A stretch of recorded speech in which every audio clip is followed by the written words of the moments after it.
5:17 local time. Northern Arabian Sea.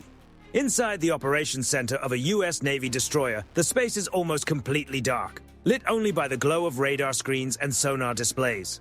Operators sit still at their consoles, headsets pressed firmly over their ears.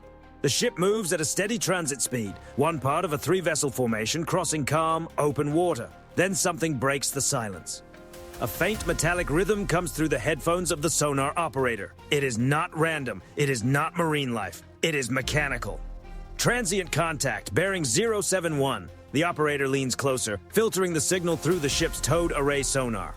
Far behind the destroyer, hundreds of meters of sensitive hydrophones trail silently beneath the surface, listening to every sound carried through the water. The noise returns. Two clear rotations, twin propeller blades turning slowly somewhere deep below. Possible submarine screw noise, the operator reports. No one raises their voice. In this room, calm is not a reaction. It is part of the system. Seconds later, the acoustic pattern becomes sharper. The contact is not drifting with the current.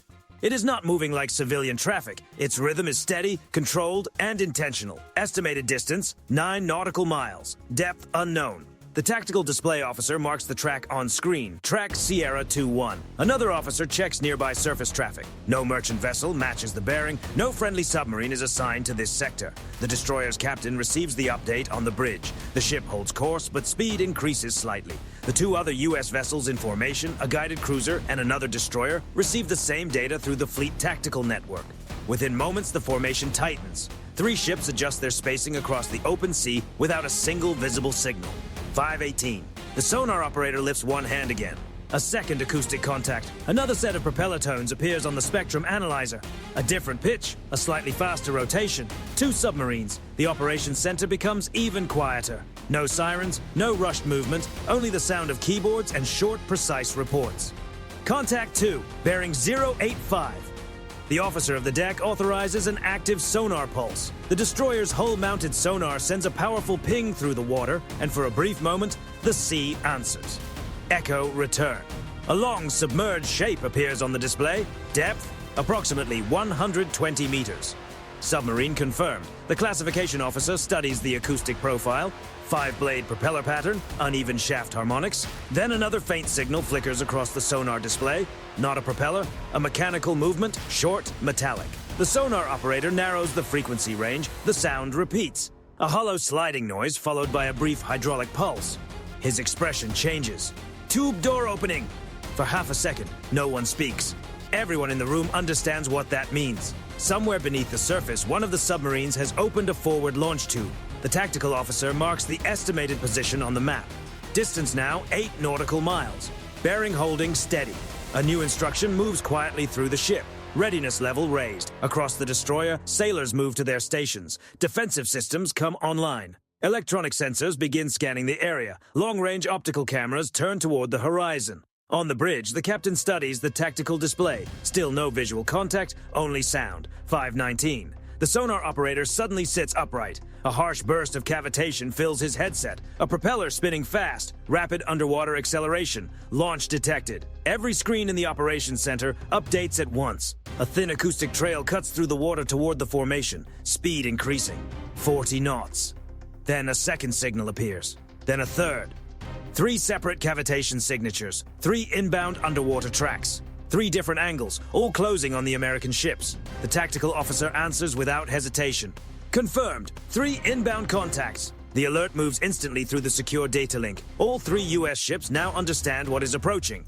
The captain's voice comes down from the bridge, calm and controlled. Helm, hard starboard. Deploy countermeasures. Outside, the destroyer begins a sharp starboard turn. Thousands of tons of steel cut across the surface, carving a wide white wake behind the ship. From the stern, a compact device drops into the sea and disappears beneath the water. A cable trails behind it as the system activates. It is an acoustic decoy, built to imitate the sound of a much larger vessel and draw attention away from the real ship. Inside the operations center, the sonar operator watches the incoming tracks move across the display. 5 nautical miles, 4, 3, beneath the dark surface of the Arabian Sea, 3 fast underwater contacts continue forward through the black water. And somewhere deeper ahead, the submarine that launched them is already turning away. 5:20 local time.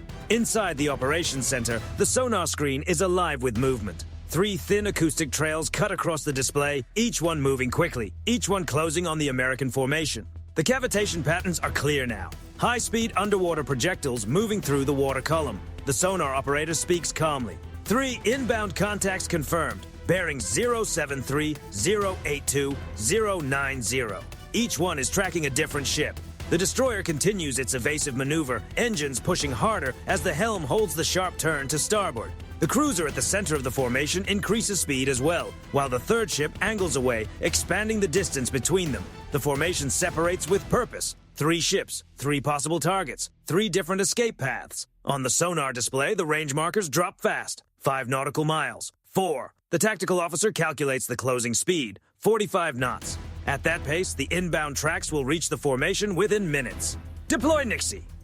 The order is given. At the destroyer's stern, a small cylindrical decoy slips into the water and vanishes beneath the surface. Its cable unspools behind the ship as the device begins transmitting a powerful acoustic signal. A false target, louder than the real vessel.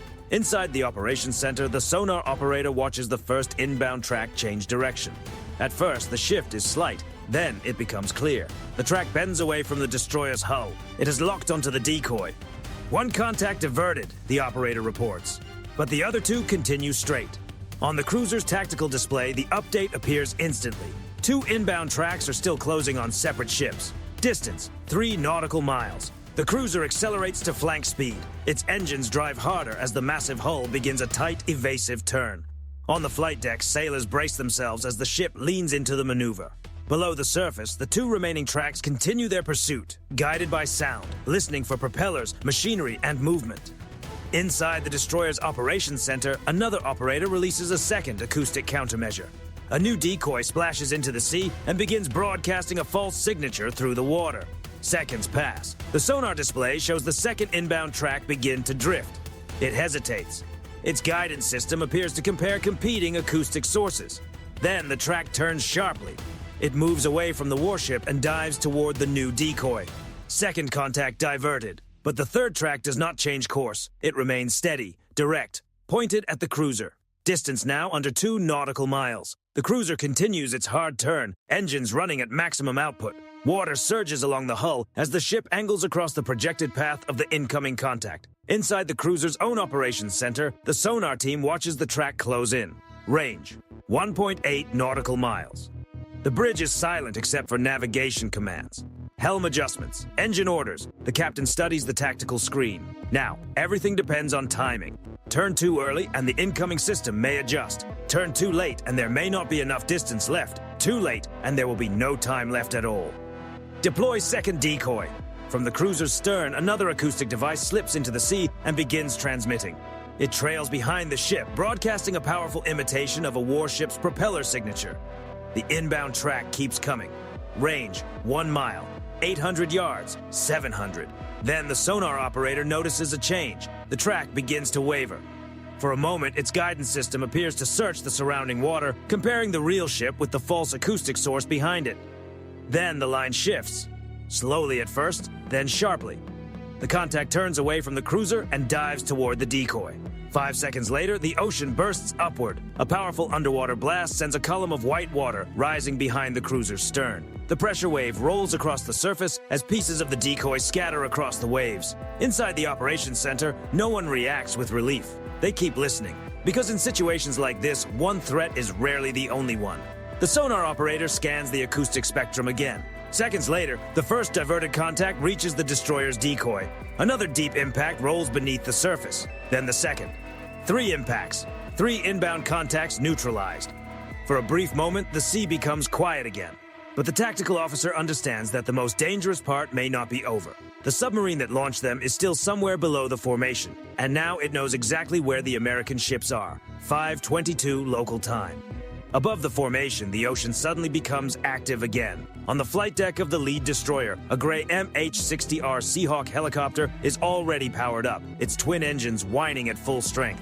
Deck crew crouch low against the rotor wash as the helicopter rises from the deck and climbs into the humid morning air. Inside the cockpit, the pilots level out at 200 feet above the water. The mission is clear: find the submarine. Behind them, the destroyer's flight deck grows smaller as the Seahawk accelerates toward the suspected launch area. Inside the helicopter, the sensor operator brings the acoustic system online, linking with the destroyer's sonar network. Below them, the sea looks calm.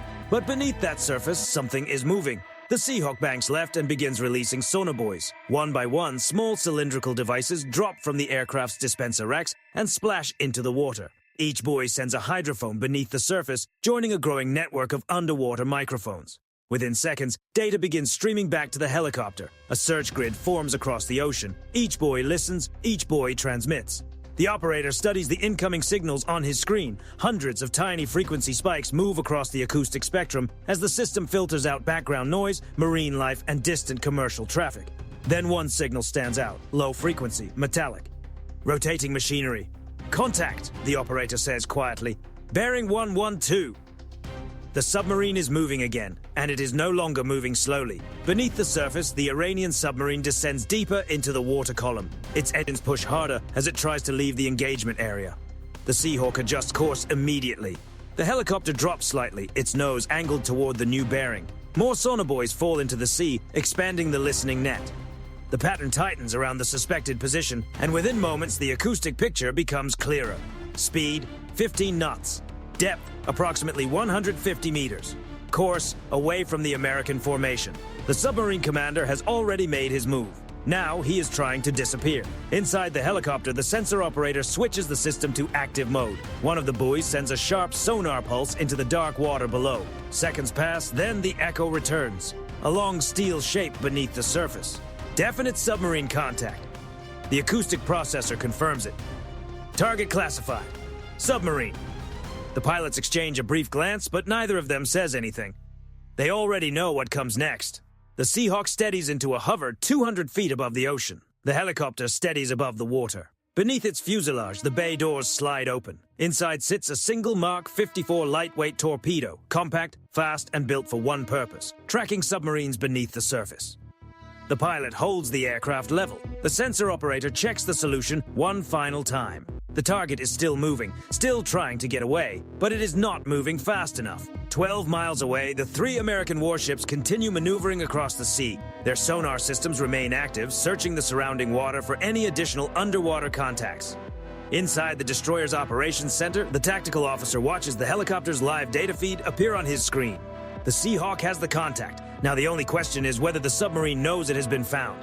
Above the water, the helicopter banks into position. The pilot aligns the aircraft with the submarine's predicted path below. The sensor operator speaks over the intercom. Solution steady. Target depth, 150 meters. A green light appears on the weapons panel. The helicopter remains motionless for one more second. Then the release switch is pressed. The Mark 54 drops from the Seahawk and falls through the air.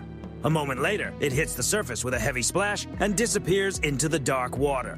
For several seconds, nothing happens. Then its underwater motor activates. The propeller begins turning. The guidance system comes online. The torpedo starts its search pattern. Beneath the surface, 2 machines now move through the darkness. One is trying to vanish, the other is searching. Inside the Seahawk, the acoustic display lights up as the Mark 54 begins scanning with its onboard sonar. The submarine is still moving away, but the distance between them is shrinking. Far below the waves, the chase has begun. 5:24 local time. Under the surface of the Arabian Sea, the Mark 54 moves quickly through the dark water. Its sonar begins sending rapid acoustic pulses into the surrounding ocean. The signals travel through layers of warm and cold water, then reflect back toward the receiver.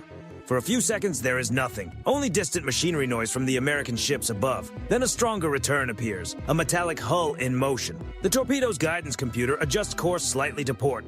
Speed increases. It has found a contact. Inside the MH-60R Seahawk circling overhead, the sensor operator studies the data streaming across his display. The helicopter is receiving the torpedo's signals through the nearby sonobuoy network. The contact is faint, but it is clear enough. The Mark 54 has acquired something. Below, the Iranian submarine continues to run. Its commander has already taken the vessel deeper, pushing toward the lower thermal layer, where temperature changes in the water can bend and distort sonar signals. The engines are working harder now as the submarine angles away from the American formation. But more speed creates more noise. And underwater, noise travels far. The Seahawk pilot banks slightly, keeping the contact area centered beneath the aircraft. Target still moving, the sensor operator reports. Depth approximately 160 meters. Below them, the Mark 54 continues closing the gap. Inside the submarine, alarms begin to sound. The sonar operator has detected something behind them, a new acoustic signature. Fast, high frequency, closing rapidly. Inbound torpedo, he reports to the control room. The submarine commander responds immediately. Deploy countermeasures. From the rear of the submarine, a defensive acoustic decoy launches into the water. The device begins transmitting a loud artificial signature designed to pull the incoming torpedo away from the submarine's real position. At the same time, the submarine begins a sharp, evasive turn. Ballast shifts. The hull tilts downward. The vessel dives deeper, 180 meters, then 200. Inside the Seahawk, the acoustic display becomes chaotic. Two sound sources now appear in the water. One is strong, one is artificial. The Mark 54's onboard computer begins analyzing both signals, comparing frequencies, engine patterns, and propeller rhythms. For one brief moment, the torpedo hesitates. Then it chooses. The torpedo swings hard to starboard. It ignores the decoy. The real submarine is still louder, still moving, still trying to escape. Inside the submarine, the sonar operator hears the change immediately. It is still tracking us. The commander grips the edge of the control console. Full power! The engines surge. The submarine pushes forward, trying to outpace the incoming threat, but the advantage is no longer on its side. The Mark 54 accelerates again. The distance closes fast. 800 meters, 600. Inside the Seahawk, the crew says nothing. They watch the acoustic data update in real time as the two lines on the display move closer together. Below them, deep in the dark water, one machine runs while the other follows. 500 meters, 400. Inside the submarine, the crew braces as the commander orders another sharp turn. But the Mark 54 adjusts instantly. Its guidance system corrects the angle and stays locked on. 300 meters, 200. For one brief moment, every sonobuoy in the area registers a sharp acoustic spike. Then the sea convulses. A powerful underwater pressure wave expands through the water column as the Mark 54 reaches its target area. A burst of gas, bubbles, and debris rises from the depths. Above the surface, the Seahawk crew watches the water swell upward. A wide column of bubbles climbs toward daylight. Dark fragments briefly appear on the surface before slipping back beneath the waves. Inside the helicopter, the acoustic screens fall quiet. The steady propeller rhythm that had filled the display for the last several minutes is gone. Only fading echoes remain. The sensor operator studies the screen carefully. No propulsion noise, no movement, no return signal. He keys the microphone. Contact lost, possible target neutralized. Below them, the sea slowly begins to settle, but the Seahawk stays in its orbit. Because in submarine warfare, silence does not always mean the same thing, and the ocean is still listening. 5:26 local time. The Arabian Sea becomes quiet again. 200 feet above the water, the MH-60R Seahawk continues circling the contact area. Below the aircraft, a wide ring of disturbed water spreads outward from the point where the underwater impact occurred moments earlier. A column of bubbles rises from the depths, then fades. Inside the helicopter, the sensor operator continues studying the acoustic feed from the sonobuoy network. Dozens of hydrophones remain suspended below the surface, listening for anything moving through the water.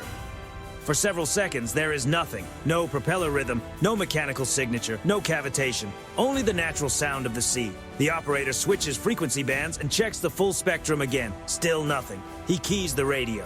Negative propulsion noise. Target contact not reacquired. 12 miles away, the three American warships hold their defensive formation. Their sonar arrays remain deployed, sweeping the surrounding water in long arcs as the ships continue moving across the sea. Inside the lead destroyer's operations center, the tactical display shows the Seahawk circling above the suspected submarine position. The acoustic tracks from the earlier inbound threats have vanished, leaving only fading sonar echoes from the underwater event. The tactical officer studies the screen for several seconds. Any additional contacts? The sonar operator shakes his head. No new screw noise detected. Another officer checks the long-range acoustic sensors trailing behind the formation. The towed array remains quiet. If another submarine were close by, its propeller rhythm would almost certainly appear somewhere in the acoustic spectrum. But nothing appears. Back in the Seahawk, the crew releases two more sonobuoys, expanding the listening field another mile in every direction. Each buoy hits the water and immediately begins sending underwater audio back to the aircraft. The sensor operator scans the new signals. Still nothing. The submarine that launched the torpedoes has disappeared from the acoustic picture. But no one in the helicopter is ready to make assumptions. Submarines are designed to hide in silence, and beneath the ocean, silence can conceal almost anything. 5:29. The Seahawk descends slowly to 150 feet. Its rotor wash ripples across the surface below. The pilot brings the aircraft directly over the widening circle of bubbles, still rising from deep water. For a moment, the helicopter holds almost perfectly still. The sensor operator activates the forward-looking infrared camera and angles it down toward the sea. The system scans the surface for heat differences, traces of machinery, fuel, or debris coming up from below. Then a faint patch appears on the display. Oil. Thin, dark streaks begin spreading slowly across the water. Possible fuel leak, the operator reports. The Seahawk circles the area again, recording every detail.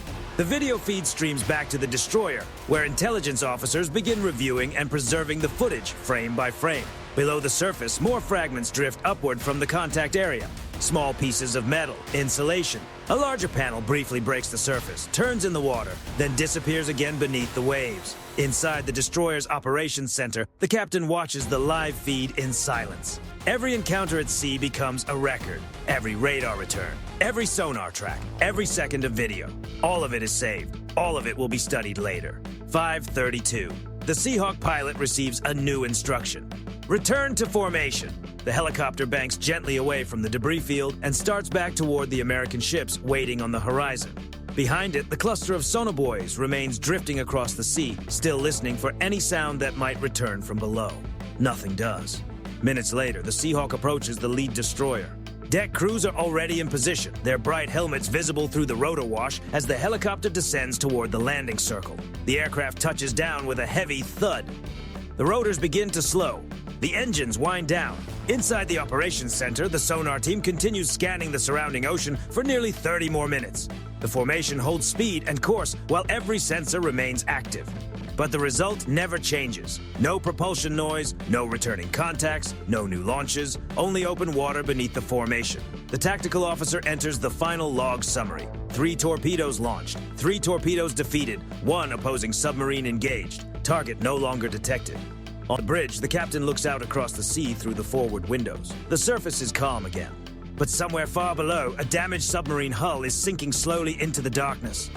The entire encounter lasted less than 10 minutes. No warning, no radio call, only a sudden struggle beneath the waves, fought almost entirely by sound. And in that quiet battlefield under the surface, the outcome was decided long before anyone above the water could see it.